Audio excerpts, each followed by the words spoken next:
Bien. Mieux. Pour ceux qui cherchent toujours le meilleur, cadreemploi.fr. Offre d'emploi, CV et recrutement sur Internet. Boss Big Boss, aujourd'hui avec François Bonifacio. Bonjour. Bonjour. Vous arrivez comme patron de la division infogérance chez Capgemini. L'infogérance, on rappelle ce que c'est. D'un mot, c'est la possibilité pour les grosses sociétés d'outsourcer, comme on dit en bon français, de sous-traiter l'informatique. Absolument. Donc c'est le fait qu'une société vous donne la responsabilité de son informatique interne, qui peut être l'ensemble des systèmes d'information ou une partie des systèmes d'information. L'informatique, c'est la colonne vertébrale vraiment de votre carrière. Vous avez fait 19 ans, vous avez passé 19 ans chez HP, Hewlett-Packard, avant de rejoindre le groupe Capgemini. Pourquoi l'informatique vous intéresse-t-elle à ce point ? C'est probablement d'abord ma formation.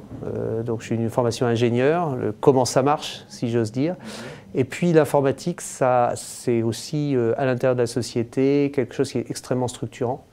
Et de ce fait, je pense que l'informatique, au sein de l'ensemble des sociétés, ça permet de toucher un peu à l'ensemble des domaines et puis avoir une vue exhaustive des sociétés qu'on rencontre. C'est un monde qui change beaucoup, qui nécessite une agilité. C'est un mot-clé dans votre carrière, l'agilité aussi bien intellectuelle que physique. Tout à fait. C'est un monde qui est en perpétuel changement, c'est des transformations. Vous l'avez vu si on regarde le parcours de l'informatique depuis les années 80 jusqu'aux années d'aujourd'hui, c'est plus du tout la même chose. Chacun a un PC, enfin bon, tout le monde sait ça. Et ça demande à la fois une agilité intellectuelle pour continuellement s'adapter à ces nouvelles technologies, ces nouvelles façons de faire, l'offshore, etc.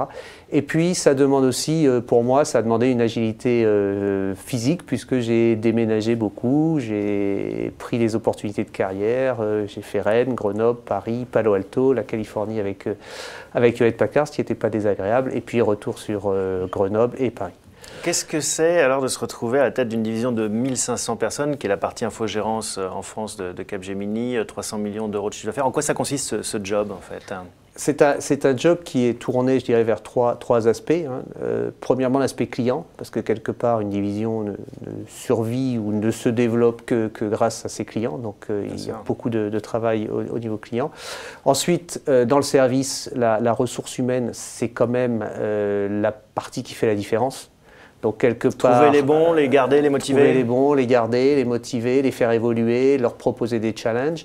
Parce que les gens qui sont bons, ils aiment avoir de nouveaux challenges tous les jours. Ils ne veulent pas rester à ne rien faire. Et puis, mettre tout ça en musique. Donc, regarder le fonctionnement, s'assurer que ce qu'on fait est bien fait, faire des contrats, discuter avec le légal, etc., etc. Alors, pour l'anecdote et l'ironie de l'histoire, vous avez commencé dans une société de services qui s'appelait CESA. Tout à fait. Qui, à l'époque, en 89, est racheté par Capgemini, enfin avec toute une cascade de rachats successifs, et qui vous a poussé à quitter cette entreprise. Finalement, et 20 ans après, vous vous retrouvez à nouveau chez Cap, quasiment.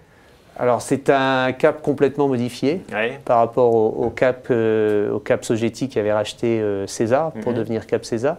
Cap Sogeti, à l'époque, c'était essentiellement une société d'assistance technique, c'est-à-dire de régie, qui achetait une société qui faisait essentiellement du projet, qui était CESA. Aujourd'hui, Capgemini a absorbé Ernst & Young, a absorbé Brossard Consulting. C'est pas le même métier, très ça que complète. vous dites, en fait. C'est plus du tout le même métier. Il y a du consulting, de l'infogérance, du projet et de l'assistance technique.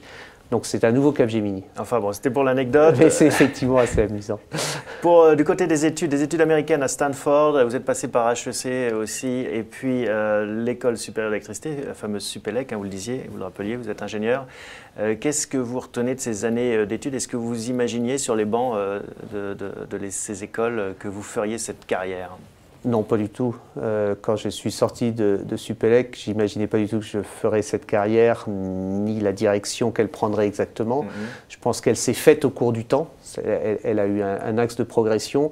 Ce que j'ai compris très rapidement, c'est que si je voulais être pertinent, même en tant qu'ingénieur, il fallait que j'apporte de la valeur ajoutée à mes clients et aux gens à qui je parlais. C'est pour ça que j'ai commencé par faire le CESA Marketing chez HEC, pour comprendre les concepts du marketing de la valeur ajoutée. Et puis une partie à Stanford en mini MBA pour avoir un aspect un peu plus global et compréhensif de du business. Dernière question, quand on s'appelle Bonifacio, j'imagine que la Corse, ça compte. Ça compte beaucoup. C'est le terrain où l'on se ressource. C'est le terrain où on se ressource, c'est le terrain où on passe ses vacances. Et puis c'est surtout la mer, où on peut à la fois faire de la plongée, de la voile et des choses que j'adore. Bon, eh bien, écoutez, bon vent en attendant. Hein, quand on aime la voile, c'est de bon augure. Merci François Bonifacio de nous avoir rendu visite. À bientôt. Merci beaucoup, au revoir.